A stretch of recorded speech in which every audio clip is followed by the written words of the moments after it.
کیا اب جانتے ہیں کہ شیطان کبھی اللہ کا بہت بڑا عبادت گزار تھا؟ لیکن سوال یہ ہے، کیا وہ فرشتہ تھا آجن؟ آج ہم قرآن کی روشنی میں وہ حقیقت جانیں گے جو اکثر لوگ غلط سمجھتے ہیں۔ عام غلط فہمی۔ بہت سے لوگ سمجھتے ہیں کہ شیطان فرشتہ تھا کیونکہ وہ فرشتوں کے ساتھ جنت میں رہتا تھا۔ مگر قرآن کیا کہتا ہے؟ آئیے اصل بات جانتے ہیں۔ قرآن کا واضح جواب آیات کے ساتھ لام۔ اللہ تعالیٰ قرآن میں فرماتے ہیں، کانم نے الجن فی فسق اینا ایمان ربنوین۔ سورۃ الکہف۔ ترجمہ: وہ جنوں میں سے تھا، پھر اس نے اپنے رب کے حکم کی نافرمانی کی۔ نتیجہ: شیطان فرشتہ نہیں تھا، وہ جن تھا۔ پھر وہ فرشتوں میں کیوں تھا؟ سوال یہ ہے کہ اگر وہ جن تھا تو فرشتوں کے درمیان کیوں تھا؟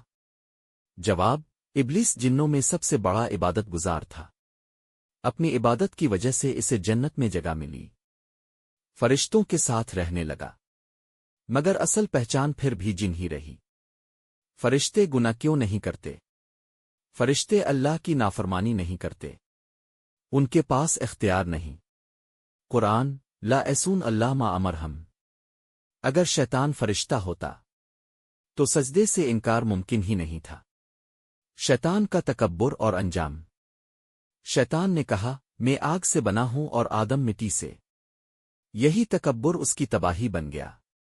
سبق: عبادت انسان کو نہیں بچاتی، تکبر انسان اور جن دونوں کو برباد کر دیتا ہے۔ آج بھی شیطان کہاں ہے؟ شیطان آج بھی زندہ ہے اور قیامت تک مہلت مانگ چکا ہے۔ اس کا کام وسوسہ ڈالنا، حق کو مشکوک بنانا، گناہ کو خوبصورت دکھانا۔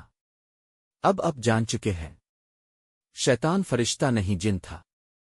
اگر یہ ویڈیو آپ کے علم میں اضافہ کرے تو لائک کریں، شیئر کریں اور چینل کو سبسکرائب ضرور کریں۔ مزید اس طرح کی معلوماتی، انفارمیٹو اور اسلامک ویڈیوز دیکھنے کے لیے آپ ہمارے چینل کو سبسکرائب کریں، فالو کریں اور اس ویڈیو کو زیادہ سے زیادہ لوگوں تک شیئر کریں تاکہ سب کو پتہ چل سکے کہ شیطان کی کیا حقیقت ہے۔ انشاءاللہ آپ کو مزید ایسے بھی